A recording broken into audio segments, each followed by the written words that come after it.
Hello student, good morning बाबू। पिछले video में हम लोगों ने एरर पे बात किया था। आज बाबू हमें उसी के आगे कुछ बात करना है। सबसे पहले हम फ्रैक्शनल एरर पे डिस्कस करते हैं कि फ्रैक्शनल एरर क्या होते हैं।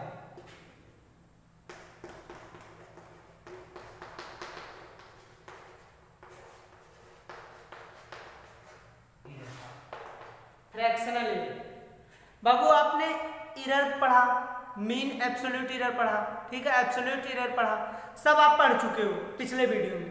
थोड़ा सा इसको भी समझ लीजिए। फ्रैक्शनल एरर का मतलब होता है फ्रैक्शन, किसका किसका, मीन एब्सोल्यूट एरर का फ्रैक्शन, मीन एब्सोल्यूट एरर का और मीन एरर का। हम क्या बोल रहे हैं, mean absolute error, mean error का फ्रैक्शन जो बनेगा वो हमारा फ्रैक्शनल एरर कहलाता है, ठीक है। मीन एरर को एब्सोल्यूट एरर भी बोलते हैं। तो फ्रैक्शनल एरर हमारा क्या होगा, मीन एब्सोल्यूट एरर। ये देखिए, mean absolute error upon x bar, x bar का मतलब मीन एरर, ये हमारा क्या होता है, fractional error.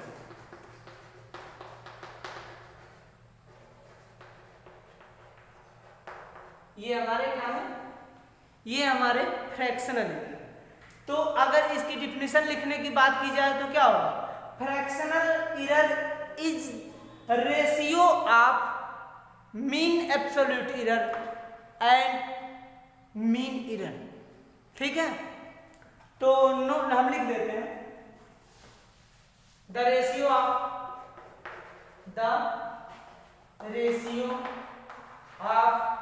Mean absolute error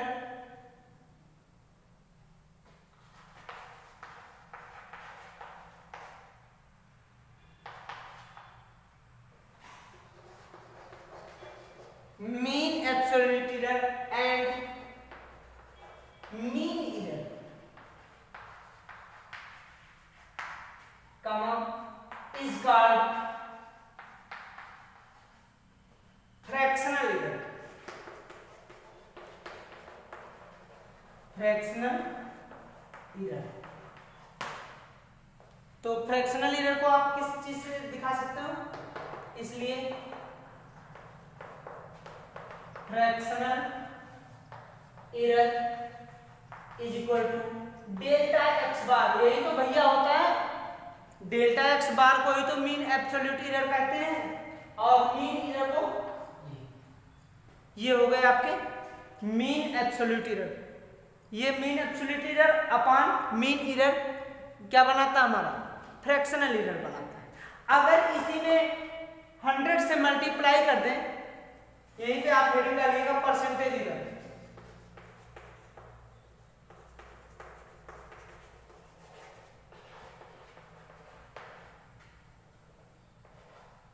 तो ये क्या होगा, percentage error delta x bar upon x bar into 100। ये भैया परसेंटेज एरर होता है। जब भी कभी हम फ्रैक्शनल एरर में 100 से मल्टीप्लाई कर दें, हम क्या बोल रहे हैं, जब भी कभी फ्रैक्शनल एरर में 100 से मल्टीप्लाई कर दें तो क्या होता है, हमारा परसेंटेज एरर। उम्मीद करते हैं कि ये दोनों बातें आपको समझ में आई होंगी, ठीक है। फ्रैक्शनल एरर क्या होते हैं, fractional error mean absolute error upon mean error का रेशियो होता है, ठीक है। और उसी फ्रैक्शनल एरर में अगर हम 100 से मल्टीप्लाई कर दें तो ये क्या होता है, ये परसेंटेज एरर निकलता है, ठीक है। उम्मीद करते हैं बाबू इतना आपको समझ में आया होगा। चलिए एक एग्जांपल अगर देखें, एग्जांपल के तौर पे अगर हम मान लें किसी चीज की लंबाई, ठीक है, इस तरीके से मेजरमेंट आप कर लीजिए,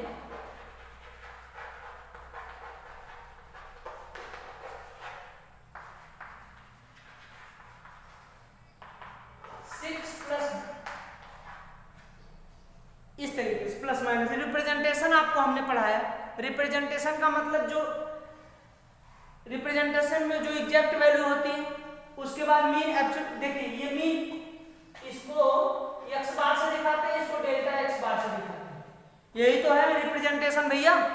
जो मीन एरर होता है ये होता है, ठीक, मीन वैल्यू, मीन एरर नहीं, मीन वैल्यू ये होती है, और जो मीन एब्सोल्यूट एरर होता है डेल्टा एक्स बार होता है, उसको प्लस माइनस से हम रिप्रेजेंट करते हैं। अगर इसकी फ्रैक्शनल एरर की बात करें, एफ ई फ्रैक्शनल एरर, तो ये क्या होगा, delta x bar upon x bar, यही ना होगा भाई साहब। डेल्टा एक्स बार कितना है 0.6, देखिए, अपॉन एक्स कितना है, एक्स बार 6। अगर इसे हम सॉल्व करें तो ये क्या होगा 10 हो जाएगा, सॉरी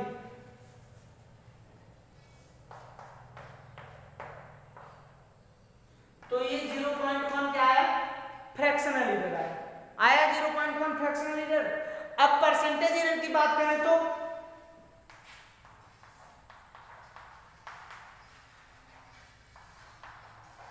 इसकी बात करें तो ये क्या होगा, delta x bar upon x bar into 100, है ना, उधर नहीं दिख रहा होगा, रुकिए हम इधर लिख देते हैं।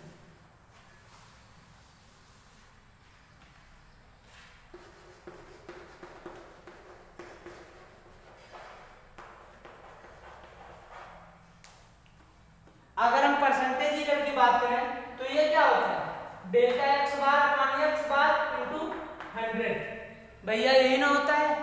डेल्टा एक्स बार कितना है 0.6 है, एक्स बार कितना है 6 है, इंटू 100 0.1, 0.1 से मल्टीप्लाई करिए 100 में तो क्या होगा 10%, भैया 10% का एरर आया आपका, ठीक है। तो परसेंटेज एरर आप निकाल सकते हो, अगर कहीं कोई चीज लेंथ दी गई है, कुछ भी दी गई है, तो उसके आधार पे आप क्या कर सकते हो, परसेंटेज एरर फाइंड कर सकते हो। उम्मीद करते हैं कि ये परसेंटेज एरर समझ में आया होगा। अब हम इसके बाद चलते हैं प्रोपगेशन ऑफ एरर, मतलब एरर कैसे फैलती, कैसे बढ़ती।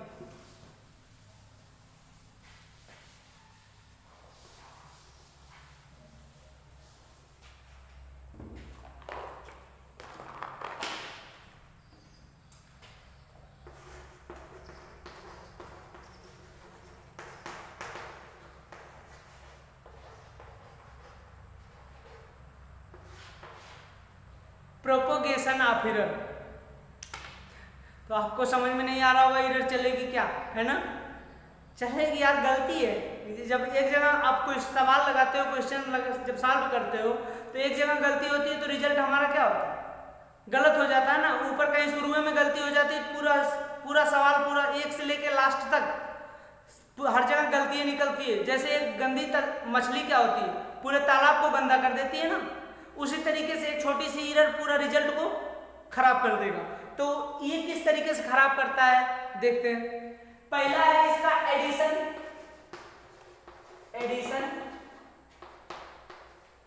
और सब्ट्रैक्शन।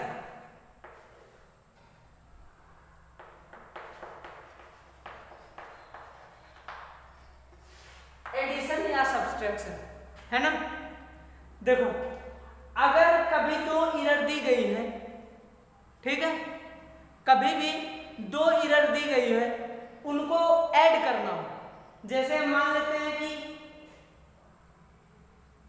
हमारे पास a की वैल्यू दी गई है 4 + -0.4 और b की वैल्यू दी गई है 2 ± 0.2। इन दोनों को अगर ऐड करना है, ठीक है, a + b निकालना है, तो हम क्या करेंगे, हम यहां ऐड लिख रहे हैं, ऐड a + b अगर उनको निकालना है तो बाबू जो सीधे सीधे उनको तो हम सीधे सीधे जोड़ देते हैं, ठीक है, 4 + 2 और प्लस माइनस उन दोनों को भी जोड़ दिया जाएगा, 0.4 + 0.2। ये इस तरीके से हम जोड़ लेंगे, ठीक है। जब भी आपको ऐड करना है तो ये क्या हो जाएगा 6 ± 0.6, ये हो गया, हुआ ना। लेकिन यही अगर डिफरेंस की बात करें, डिफरेंस a - b होगा, है ना। a - b में आप इसमें से इसे तो घटाएंगे,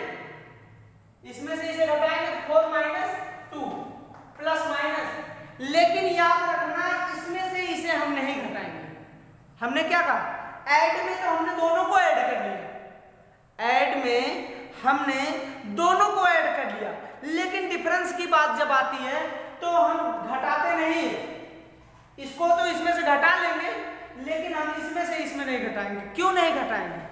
क्योंकि एरर हमेशा जुड़ती है। दिमाग में हरदम रखिएगा, एरर क्या होगा, एरर हमेशा जुड़ेगी, कभी नहीं घटेगी। आप कहोगे कि इसका कोई रीजन होगा, हाँ रीजन है। आप कभी भी जैसे दो मेजरमेंट ले लीजिए, एक में किसी में गलती आई, फिर दूसरा मेजरमेंट लिए, दोनों में गलती आई। अगर दोनों को घटाएंगे तो जो मेन पार्ट होगा वो तो घट जाएगा, लेकिन जो गलतियां, इसकी गलती क्या घट के कम हो जाएगी? गलतियां घट के कम नहीं होती, गलतियां हमेशा क्या होती है, ऐड होती। गलती मिलेगी तो जुड़ेगा, ठीक है। ये दिमाग में हमेशा आइडिया बना के रखिएगा कि गलती क्या होती है, हमेशा ऐड होती है। तो ये क्या होगा, 0.4 प्लस 0.2, वो दोनों जुड़ जाएंगे। तो यहाँ क्या है, इसकी वैल्यू है 2 प्लस माइनस 0.6। उम्मीद करते हैं कि बाबू ये भी आपको समझ में आया होगा, ठीक है। गलतियां क्या होती है, गलतियां ऐड होती है। अगर एडिशन है तो जो एग्जैक्ट वैल्यू, जो मीन वैल्यू, उसको तो ऐड करेंगे, और जो एरर वाली वैल्यू उसको भी ऐड करेंगे। लेकिन सब्ट्रैक्शन करेंगे तो मेन पार्ट को सब्ट्रैक्ट किया जाएगा, लेकिन एरर वाले पार्ट को क्या कर लिया जाएगा, ऐड कर लिया जाएगा, ठीक है। कभी भी आप करेंगे तो एरर वाले पार्ट को आप ऐड करोगे, ठीक है। चलिए नेक्स्ट, इसके बाद आता है मल्टीप्लिकेशन।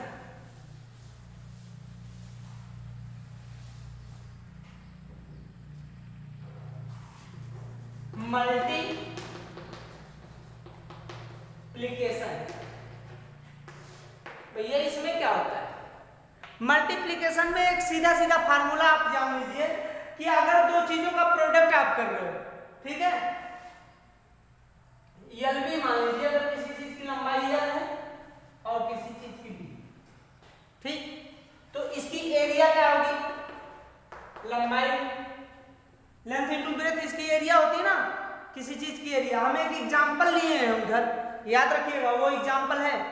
तो यहाँ क्या होगा, इसका एरर जब भी निकालना होगा तो आप क्या करोगे, error in area upon A, area is equal to error in length upon length plus error in breadth upon breadth. ये फार्मूला आप हमेशा याद रखिएगा, ठीक है। अगर कहीं कोई टॉपिक इस तरीके से दी गई होगी, z बराबर xy, तो क्या होगा, delta z upon z is equal to delta x upon x plus delta y upon y, ये होगा, ठीक है। अगर कहीं भी इस तरीके से लिखा गया होगा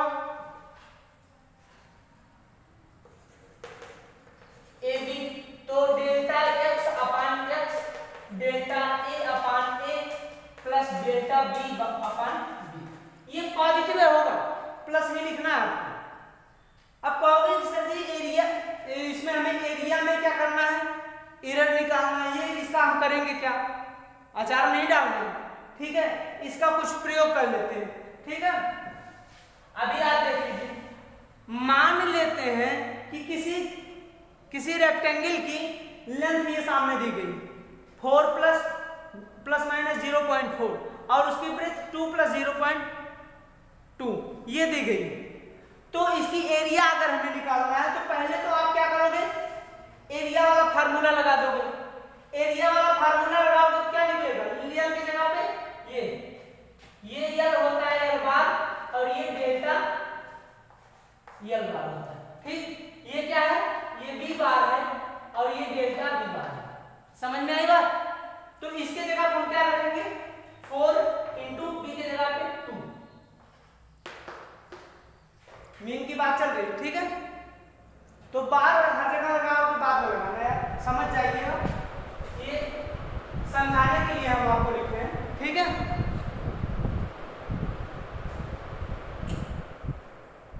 हाँ, ये हम आपको समझाने के लिए लिखे हैं बाबू। तो इसकी एरिया कितनी आ जाएगी, 8, एग्जैक्ट एरिया आई 8। देखिए यल की जगह हमने 4 रख दिया और बी की जगह पे 2, एग्जैक्ट एरिया इसकी 4 आई, 8 आई, 8 आ गई ना। अब एरिया में एरर निकालना है, तो एरिया में एरर ये फार्मूले से निकालेंगे। डेल्टा ए हमें नहीं पता पता है, ए की वैल्यू 8 पता है ना? हाँ पता है। Delta L 0.4 upon 4 L plus delta B 0.2 B 2।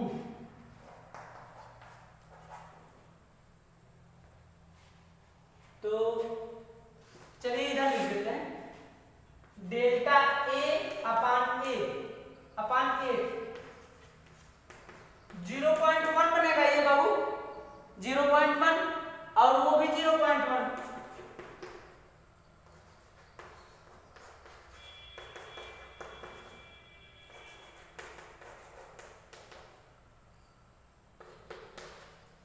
इसका इसमें मल्टीप्लिकेशन अप्लाई हो गया। तो एरिया में एरर कितना निकला?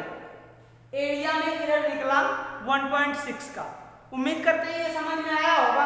कहीं भी अगर आपको दिया गया वैल्यू दिया रहेगा तो तीन चीज दी गई रहेगी, यल देगा, बी देगा, एच देगा, फिर उस तरीके से हम उसकी निकाल लेंगे। ठीक है, ढेर सारी चीजें आप निकाल सकते हो यल बी वाले फार्मूले से। हाँ हाँ चलिए ठीक है। तो फिर हम एरिया फाइंड कर सकते हैं। ठीक, इसके बाद बाबू हमें क्या निकालना है? डिवीजन निकालना है ना? डिवीजन के लिए हम क्या करते हैं? डिवीजन के लिए भी सेम फार्मूला होता है इसी तरीके से।